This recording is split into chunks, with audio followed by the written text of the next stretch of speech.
My name is Grandpa Joe, and I have lived in the village of Riverbend for 72 years. I have seen the seasons change, the river rise and fall, and the land breathe with life. I have seen young men chase after quick riches, and I have seen wise men build their wealth with patience. But there is one story I always tell the children when they gather around my stool in the evening, their eyes wide with curiosity.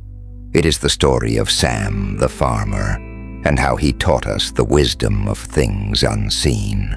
Sam was not like the other farmers in our village, where others saw neat rows of corn and wheat. His fields looked wild, overgrown with weeds and wild shrubs. The elders would shake their heads and click their tongues, muttering, "What a foolish young man! He will starve before the next harvest." Yet Sam never argued. He would only smile and continue tending to his farm with the same patience as a mother braiding her daughter's hair. The village chief, Old Tom, once called Sam over. The old man sat beneath the great oak tree, his walking stick resting beside him. "Sam," he said, "you are a strong young man. Your father was a great farmer, yet you let his land become a bush. Have you no shame?" Sam bowed his head, respectfully.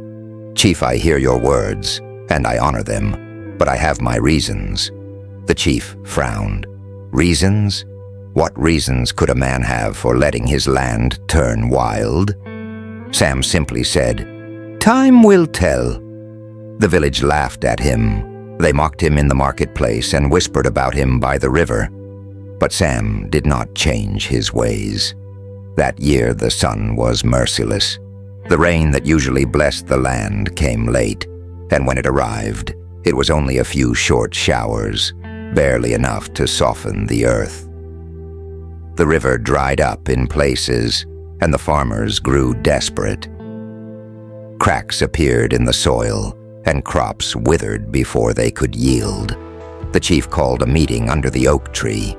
The men sat on wooden benches, their faces grim. "The gods have turned their backs on us," someone said. "What shall we do?" Just then, a young boy ran into the gathering. "Come and see," he shouted. "Sam's farm is still green." The men scoffed. "Impossible." But curiosity got the better of them, and soon the entire village was marching toward Sam's land.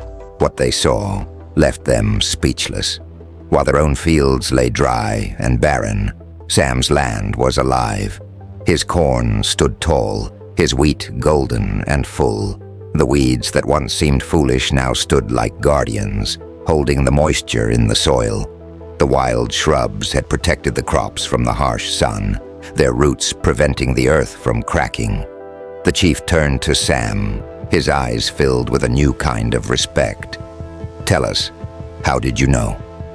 Sam smiled. "The land speaks, chief." I listened. From that day on, the villagers no longer laughed at Sam. Instead, they sought his wisdom.